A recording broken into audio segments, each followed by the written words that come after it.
Are the trust funds, the state trust funds, running out of money?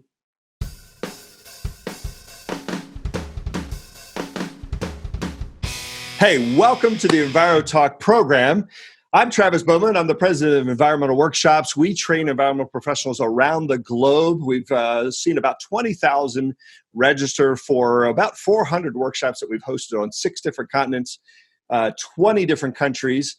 And our focus is really training the environmental professionals on the latest technologies for contaminated soil, groundwater, or air pollution. And so our speakers are leaders in the industry. They speak at conferences and obviously at our workshops around the globe. And so here on EnvrioTalk, we're just having them on our program and just helping them talk about their companies, but also talk about the COVID-19 crisis that we're in. So check out our website, EnvrioWorkshops.com. You can see a little bit more about who is speaking at our workshops. And but also, now that we've been around the globe, we're hosting our first global summit. And so we'll have speakers coming in from Australia, from Europe, from Asia, from all over. And so check out our website there. It's EnvrioSummit.com. We'll be in Charlotte, North Carolina from September 1st, 2nd, and 3rd. So take a look at those details there. But today, here on EnvrioTalk, we actually have, our guest is Janet Castle. She's with Eagle Synergistic. So Janet, welcome to the program. Thank you, Travis. Yes. So tell us a little bit about your background. And I know HRSC is your thing. And I think, well, talk to us about HRSC, but give us a little bit more of the history of you in the industry. Thank you. So yes, Janet Castle. A few years ago, I started a company, Eagle Synergistic, optimizing technologies. But my background was in the oil and gas. My passion and my focus previously was helping optimize fracking. So I was petrophysics, subsurface imaging, logging in that world. And fast forward, found out when I came back to the environmental business how fabulous technologies had evolved in this industry, not only with the methods, the reagents, the substrates, all the different wonderful remediation methods that have evolved, but also that in place was subsurface imaging technologies, HRSC. That's how the EPA has coined it, HRSC. But the ITRC and federal entities are calling it advanced site characterization, so ASCT. But basically MIP, OIP, LIF, those sorts of tools that give you real-time data so you can make dynamic decisions and thousands of points to give you 3 things: lithology, contamination, and hydrogeological properties.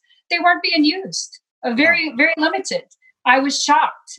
So hence, fast forward, I realized why they weren't being used. We implemented several things to make sure data was spot on, accurate, and very helpful, very beneficial, to work quickly, to clean up, to arm the consultants with better ammunition so they can optimize their conceptual site models.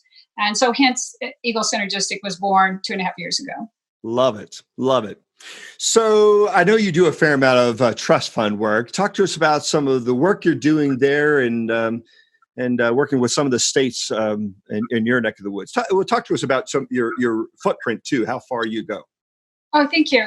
So we're headquartered in Colorado, but because of this technology making headlines when it's in the right hands of very technical folks, we've really spread across country. So we actually now have 5 locations from coast to coast. We do a lot of work in the South, and actually one of my clients from the South contacted me this morning, so it's a perfect question. I'm glad that was your question you asked, because, of course, with COVID-19 going on, state of emergency in so many areas are around the world. But here we are in a country where, our taxpayer dollars, we're realizing the importance of it. Of course, we've realized it, every day, but we realize it more in state of emergency. And one of my clients this morning, in a state where the state trust fund is just starting to approve HRSC because we've done some work there and they're realizing the benefits of, in his words, were we can characterize the site in 5 days versus 5 years of monitoring, and Wow. it's affecting health risks. So Yeah. he said this morning, and I'll quote him, he's pretty close. He said, "We've got to be better stewards of our taxpayer dollars." And so the state is put it on high alert to rush this through for us to move quickly and to get it approved in a matter of a couple of days, because they said they want to make sure they don't run out of funds, and they want to use their funds more wisely. Wow. Well, and I'm sure the environmental consultants that are out there, if you've worked on a trust fund project, you know of the stories, the trust fund issues through the years. I mean, really in the last 20, 25 years, I dare say almost every state has had some issues with trust fund money and that pool of money and so on. So you talked about the big elephant in the room, COVID-19, and what are some of the other things that you guys are doing in light of the crisis to make sure that you're still able to meet your customers' needs and still get work done? Okay, thank you. Well, we were probably, I'm sure everyone, depending on what state and what line of work they're in, they've handled things differently. But, our clients were still working.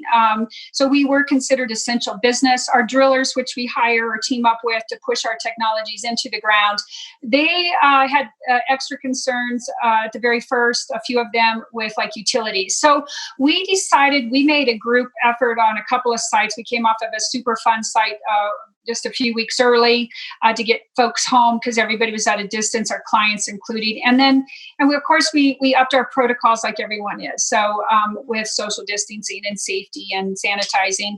But what we did do is we hunkered down. We followed our state orders also in other states of stay at home for a couple of weeks. And now, but we are just, as everyone knows, we need to get back to work, and our clients need us, and our taxpayer dollars need us. So we have chosen to go back to work, but we've upgraded our safety plans. One thing with our data, we always invite people into our command center mobile unit so they can see the live data immediately. That's a big one, but we send it to you virtually like we do many times anyway. So other than that, most people don't want to be out on where we're at anyway. So we don't have crowds gathering around us. So we're able to follow all of the upgrades and keep everyone safe. That's great. Back to work. That's great. So you've put protocols in place to make sure that people are staying healthy, and obviously you're out in the field most of the time. So social distancing is not an issue. It's not like you have crowds on a project, right? So right. We're just not training anyone, or, we're not inviting people into our mobile units. We have big screen TVs that can pull out so you can watch your data live as the probes are being pushed into the ground. So we're just making sure we put up caution tape and cones so everyone's 6 foot away or better. That's great. Have you all work in multiple states across the country? Have you seen any states respond differently than other states in light of the crisis? Has that been anything you've seen? This has happened so fast for all of us. I feel like it seemed like every state that we've been in the last 6 weeks, everyone slowed down in our world for a short time, but then everyone was like, let's heighten our awareness and get back to work.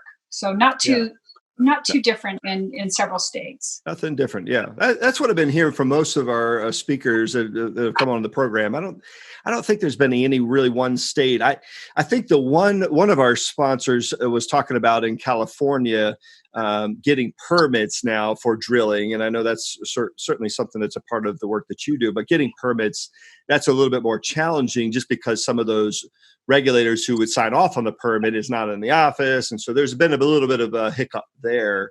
But otherwise, I don't know that, and that's just been in California, at least from what I'm hearing. But otherwise, I think the rest of the states that I've been hearing so far have been moving along. I might make a note that I think that, COVID has really brought the public's awareness of, what it can be damaging, even though you can't see it. And as we all know in the environmental business, we know that's the case, but most of the public is not aware. I think I intend that there'll be more awareness of contamination risks and factors that that may stimulate our business more than hinder us, because people will be more educated. Right. Yeah. Well, hey, Janet, thank you so much for coming on the program. I know you're busy and you got a lot going on. And so thank you for taking the time to just kind of talk with the environmental professional out there, what you all are doing. And I love hearing that the trust funds are trying to save the taxpayer some money. And that's fantastic. So it's really good. And stay healthy, stay well. Yes, thank you. All right. You too. Thanks. Thanks.